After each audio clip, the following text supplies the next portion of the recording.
Hello dear friend, welcome to Pharmacon channel.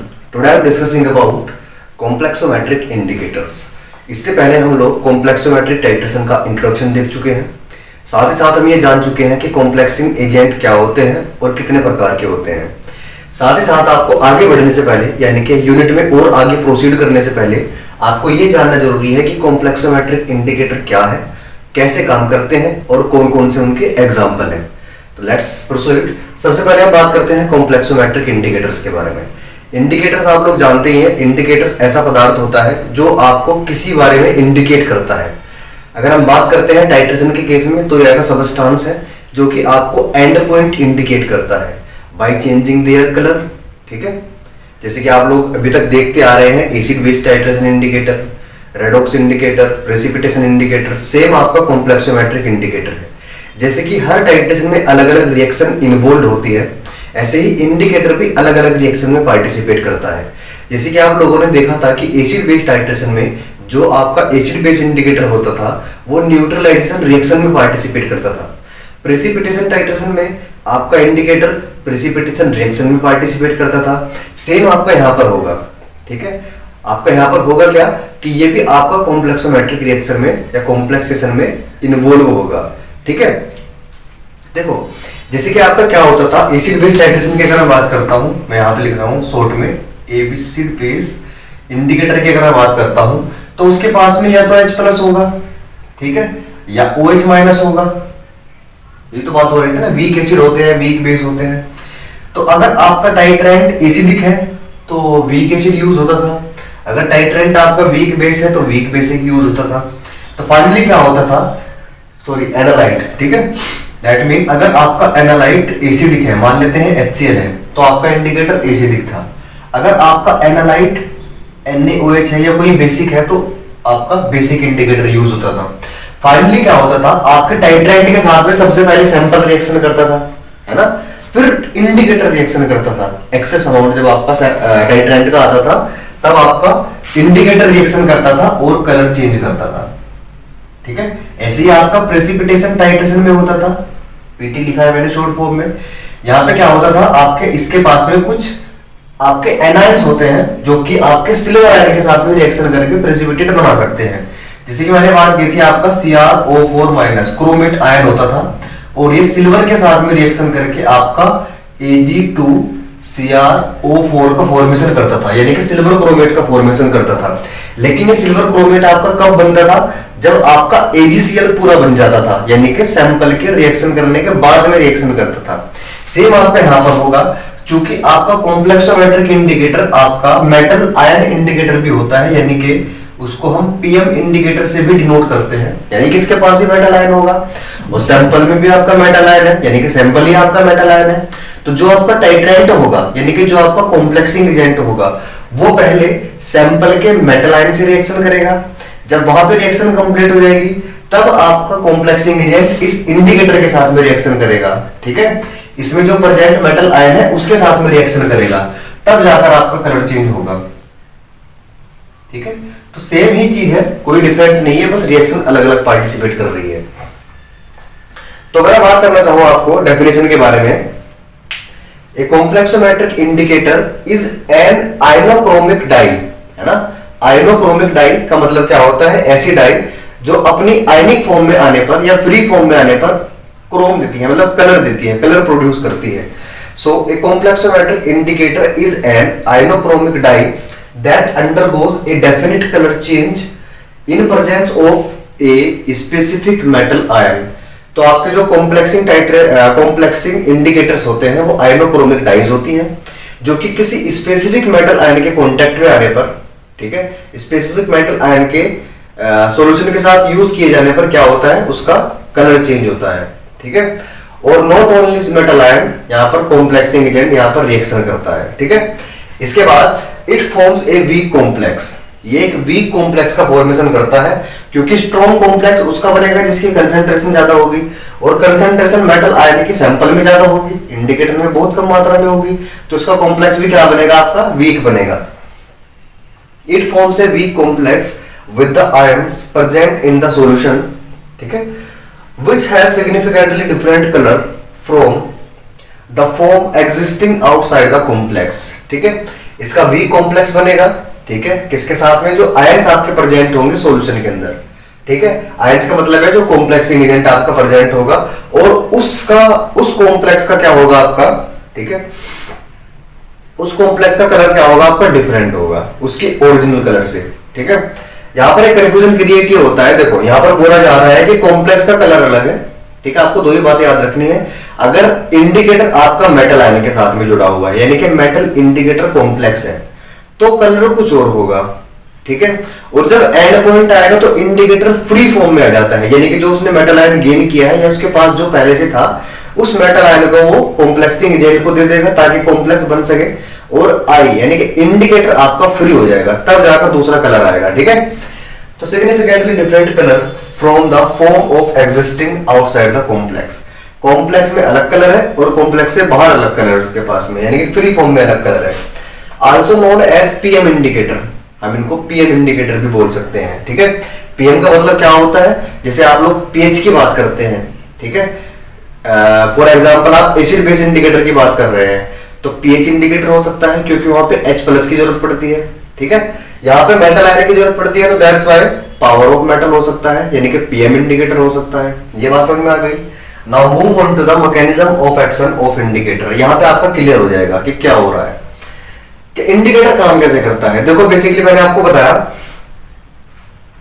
Let's हम consider कर लेते हैं कि कैपिटल एम का मतलब क्या है, मेटल आयन।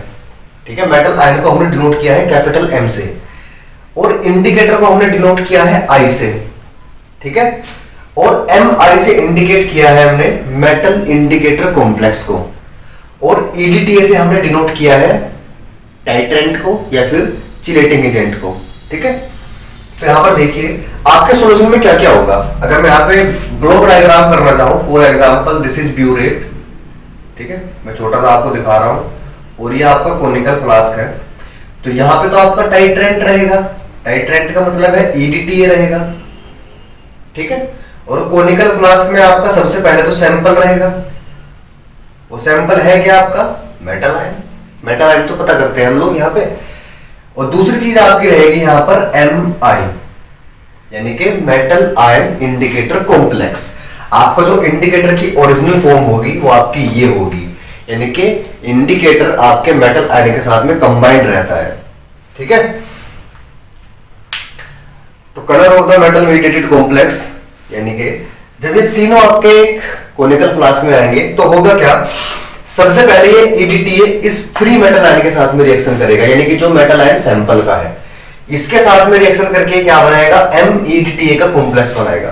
दोनों मर्ज हो जाएंगे तो आपका एम ईडीटीए का कॉम्प्लेक्स बनेगा।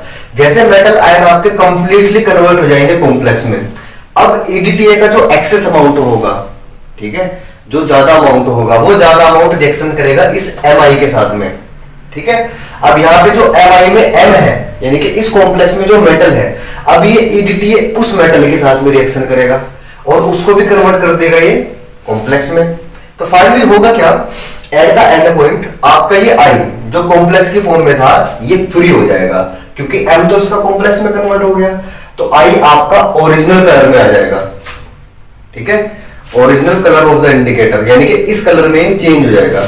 समझ रहे हो बात, ये रिवर्स भी हो सकती है आपकी रिएक्शन। ठीक है, और आपकी ये आगे भी प्रोसीड हो सकती है। तो सिंपली यही तरीका है आपका। जैसे हम लोग मान लेते हैं, दोबारा एग्जांपल दे देता हूं, फिनोप्थिलीन है, फिनोप्थिलीन HCl के साथ में डाला जाता था क्योंकि दोनों एसिडिक हैं, और टाइट्रेट हमारा होता था सोडियम हाइड्रोक्साइड। ठीक है, तो सोडियम हाइड्रोक्साइड पहले HCl के साथ में रिएक्शन करता था क्योंकि H प्लस HCl के पास ज्यादा है फिनोप्थिलीन से। जब HCl के H प्लस कंप्लीटली साल्ट में कन्वर्ट हो जाते थे तब ये NaOH रिएक्शन करता था फिनोप्थिलीन के साथ में, क्योंकि वहां भी H प्लस है और उसको वहां भी साल्ट बनाना है, लेकिन उसके पास H प्लस कम थे इसलिए बाद में उसके साथ में रिएक्शन करता था, और उसके H प्लस के साथ में रिएक्शन करके वहां भी साल्ट का फॉर्मेशन करता था। तब जाकर आपका जो इंडिकेटर है वो आयनिक फॉर्म में आता था और तब आपका कलर चेंज होता था। तो यहाँ पे भी सेम ही हो रहा है आपका। यहाँ पे मेटल आयन ज्यादा है तो ये इसके साथ में रिएक्शन करता है पहले, यहाँ पे कम है तो बाद में इसके साथ में रिएक्शन करेगा, और जब रिएक्शन होगी तो आई आपका फ्री फॉर्म में आ जाएगा। ठीक है, कॉम्प्लेक्स फॉर्म में इसके पास अलग कलर होगा और फ्री फॉर्म में इसके पास में अलग कलर होगा। ठीक है, इस तरीके से आपका इंडिकेटर काम करता है। यहाँ पे दिखाया भी गया है कि कॉम्प्लेक्स कलर से ये मेटल फ्री कलर में कन्वर्ट होगा, और ऐसा नहीं है सिर्फ यही होगा, मेटल फ्री कलर से कॉम्प्लेक्स कलर में भी कन्वर्ट हो सकता है। Got it? तो आई होप आपको मैकेनिज्म समझ में आ गया है। Now move on to the indicators used in complexometric titration. बहुत सारे इंडिकेटर हैं आपके जो कि यहां पर यूज किए जाते हैं, ठीक है, जिनमें सबसे पहला इंडिकेटर आपका है and most important, this is the eriochrome black T. ठीक है, इडियोक्रोम ब्लैक टी।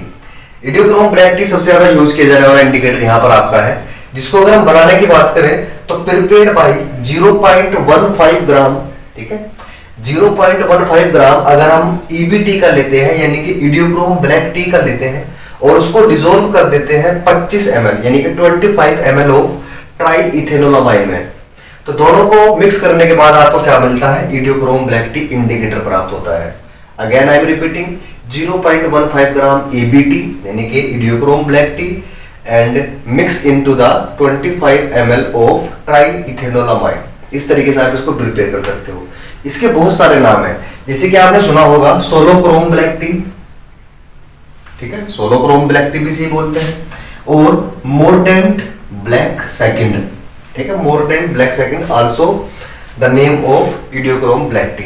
ठीक है, इसके बाद जनरली ये रेड कलर में होता है ना, इसका ओरिजिनल कलर क्या होता है? रेड होता है। लेकिन जब ये आपके एंड पॉइंट पर पहुंचता है जहां पे पीएच आपकी होगी 7 to 11, ठीक है, देखो ईडीटीए की बात करें यानी कि कॉम्प्लेक्सिंग एजेंट की बात करें और इंडिकेटर की बात करें, दोनों के दोनों हाईली सेंसिटिव होते हैं पीएच को लेकर। इसीलिए कॉम्प्लेक्सोमेट्रिक टाइट्रेशन में हमेशा पीएच का बहुत महत्व होता है। ठीक है, पीएच की वजह से ही इंडिकेटर कलर चेंज करता है और पीएच की वजह से ही ईडीटीए रिएक्शन कर पाता है। तो पीएच को मेंटेन करना बहुत जरूरी होता है। यहां पर लिखा है कि एंड पॉइंट पर पीएच आपकी होगी 7 to 11 यानी कि बेसिक पीएच होगी। ठीक है, और वहां पर ये ब्लू कलर में कन्वर्ट हो जाता है, यानी कि generally it is present in the red colour and get converted into the blue colour eight the end point. ठीक है, अब ये यूज किया जाता है आपका कैल्शियम मेटल के लिए, मैग्नीशियम के लिए, बेरियम के लिए, zinc, cadmium, lead, mercury etcetera. ठीक है, तो इनके लिए आपका ये यूज किया जाता है बेसिकली एल्कलाइन अर्थ मेटल्स के लिए। Now move on to the second indicator, that is the calmagite. ठीक है, आपका इंडिकेटर है कार्मागाइट, CALMAGITE, कार्मागाइट। इसको अगर मैं प्रिपेयर करने की बात करता हूं तो 0.100 ग्राम, ठीक है, यानी कि 0.1 ग्राम आपको कार्बागाइड लेना है और उसको 50 ml इथाइलिन ग्लाइकोल में आपको डिसोल्व कर देना है। ठीक है, EG इथाइलिन ग्लाइकोल में आपको उसको डिसोल्व कर देना है। 0.100 gram of calmagite dissolved into the 50 ml of ethylene glycol. इसकी बात करता हूं अगर मैं, generally bright red in colour, ये ब्राइट रेड कलर का होता है जनरली, लेकिन at the end point and at pH 7.1 to 10.1 लगभग सिमिलर ही है दोनों की। ठीक है, 7 से 10 के बीच में ये ब्लू कलर में कन्वर्ट हो जाता है और कलर भी सेम ही चेंज हो रहा है। ये भी रेड था पहले, ये भी रेड था और बाद में वो ब्लू हो गया, ये भी ब्लू हो गया। ये यूज किया जाता है आपका कैल्शियम, मैग्नीशियम, कैडमियम एटसेट्रा के लिए। ठीक है, तीसरे इंडिकेटर की अगर मैं बात करता हूं, तीसरा इंडिकेटर आपका है आर्सेनाजो फर्स्ट। ठीक है, आर्सेनाजो फर्स्ट, यह आपका और कई नामों से जाना जाता है जैसे कि नियोथोरिन एंड यूरानोन। ठीक है, नियोथोरिन, यूरानोन आल्सो नोन या also the name of the arsenazo first. ये प्रिपेयर किया जा सकता है, prepared by mixing 2 aminophenyl arsonic acid. ठीक है, 2 अमाइनोफिनाइल आर्सोनिक एसिड को अगर आप क्रोमोट्रोपिक एसिड में मिक्स करते हैं तब जाकर आपका ये आर्सेनाजो फर्स्ट इंडिकेटर बनता है। इसका जो बेसिक कलर होता है आपका, वो आपका रेड क्रिस्टलाइन पाउडर ये होता है, तो मतलब रेडिश का कलर होगा। ठीक है, ओरिजिनल कलर। और बाद में जब आप इसको वाटर के कांटेक्ट में लेके आते हो यानी कि डिसॉल्व करते हो, यानी कि वाटर का कांटेक्ट का मतलब है न्यूट्रल मीडियम पर, तब ये रेड ऑरेंज कलर का सॉल्यूशन देता है। ठीक है, ये यूज किया जाता है आपका कैल्शियम, मैग्नीशियम, रेयर अर्थ और थोरियम के लिए, इन सभी मेटल में यूज किया जाता है। इसके बाद नेक्स्ट आपका इंडिकेटर है म्यूरेक्साइड, MUREXIDE, म्यूरेक्साइड। ये बेसिकली यूज किया जाता है कैल्शियम के लिए, कॉपर के लिए और कोबाल्ट के लिए। इन तीनों मेटल के डिटर्मिनेशन में इसको यूज किया जाएगा। ये जनरली आपका रेड वायलेट कलर का होता है, ठीक है, रेड वायलेट इसका कलर होता है, लेकिन एट द एंड पॉइंट ये ब्लू कलर में कन्वर्ट हो जाता है, ठीक है। अधिकतर आपके ब्लू कलर दे रहे हैं लास्ट में। आई थिंक आपको ये सभी इंडिकेटर के बारे में समझ में आ गया है। यहाँ पर एक चीज इंपॉर्टेंट है, मैंने आपको बताया ये सभी के सभी इंडिकेटर्स आपके पीएच डिपेंडेंट होते हैं, यानी कि हाईली सेंसिटिव टू पीएच। और पीएच के चेंज होते ही ये क्या करते हैं, अपना भी कलर चेंज करते हैं या अपनी फॉर्म चेंज करते हैं। जैसे कि अगर मैं बात करूं, यहाँ पे लिखा हुआ भी है complexometric indicators are pH dependent. जैसे कि आपका एग्जांपल लिया गया है eriochrome black T. Eriochrome black T आपका एसिडिक मीडियम में रेड कलर देता है, जहां पे इसके पास में 2 प्रोटॉन्स हैं, आप देख सकते हैं H2IN-, ठीक है। फिर आगे चल के ये न्यूट्रल मीडियम में आता है, यानी कि यहाँ पे बात की थी हमने 7 pH पर आता है, तो न्यूट्रल मीडियम में ब्लू कलर देता है, एक प्रोटॉन को डोनेट कर देता है, तो HIN-, माइनस माइनस, ठीक है, HIN-, एक प्रोटॉन इसने दे दिया। Now move on to the orange colour. Orange colour आपका आता है बेसिक मीडियम पर, यानी कि 7 से ऊपर ऊपर आपकी पीएच जाती रहेगी, लगभग 9-10 के लगभग, वहां पर ये ऑरेंज कलर में कन्वर्ट हो जाता है। यहां पर जितने भी इसके पास प्रोटॉन थे सब ये डोनेट कर देता है, ठीक है। प्रोटॉन डोनेट कर देगा तो ये सिर्फ बेसिक फॉर्म में बचेगा, IN-, ट्रिपल माइनस, ठीक है। ये क्या है आपका, ये आपके ब्रोमस्टैंड एसिड और बेस की तरह रिएक्ट कर रहे हैं, ठीक है। तो यहाँ पर आप देख सकते हैं कि पीएच का कितना प्रभाव पड़ रहा है। एसिडिक पीएच पर रेड कलर दे रहा है, न्यूट्रल पीएच पर ब्लू कलर दे रहा है, बेसिक पीएच पर ऑरेंज कलर दे रहा है। और ये सिर्फ इडियोक्रोम ब्लैक टी के साथ में नहीं, ये आपका सभी इंडिकेटर के केस में है। सभी के सभी इंडिकेटर आपके क्या है, पीएच डिपेंडेंट है, ठीक है। तो इनके एग्जाम्पल आपको जरूर याद रखने हैं, ठीक है। स्ट्रक्चर ज्यादा नहीं पूछी जाती इसलिए मैंने यहाँ पे ड्रॉ नहीं किए, ठीक है, बट आप इनके नाम याद रख सकते हैं। ये कभी कभी आपके शॉर्ट फॉर्म में, ठीक है, या आपके एमसीक्यू की फॉर्म में पूछे जाते हैं। मैकेनिज्म आई होप आपको समझ में आ गया है, ठीक है, कि आपका कॉम्प्लेक्सिंग एजेंट पहले सैंपल के साथ में रिएक्शन करेगा, ये हम लोग पढ़ते ही आ रहे हैं शुरू से। बस थोड़ा मेटल आयन का यहाँ पे कॉन्सेप्ट आ गया कि मेटल आयन सैंपल के पास में ज्यादा है, ठीक है, या सैंपल ही आपका मेटल आयन है, ये पहले इसके साथ में रिएक्शन करेगा, क्योंकि जो ज्यादा पैसे दे रहा है, ठीक है, तो लोग उसकी ज्यादा सेवा करते हैं। इसके पास मेटल आयन कम है तो इसके तरफ ये बाद में देखेगा, पहले इसके साथ में कॉम्प्लेक्स बना लेगा, फिर यहाँ से मेटल लेके उसके साथ में कॉम्प्लेक्स बना लेगा, इंडिकेटर आपका फ्री हो जाएगा और बाद में वो अपने ओरिजिनल कलर में आ जाएगा। इंडिकेटर का ओरिजिनल कलर क्या है, जब वो फ्री फॉर्म में है, और जब वो कॉम्प्लेक्स की फॉर्म में है तब उसका कॉम्प्लेक्स्ड कलर है। यहाँ पे लिखा गया है कि कॉम्प्लेक्स्ड कलर आपका टर्न हो जाता है मेटल फ्री कलर में, ठीक है। तो ये टॉपिक आप लोगों को शायद अच्छा लगा होगा। अगर आपको कोई भी डाउट रहता है तो please mention in the comment box, I will try to solve it and thank you so much. You can take a screenshot of it, screenshot आप लोग ले सकते हैं, ठीक है। So thank you for listening, thank you so much.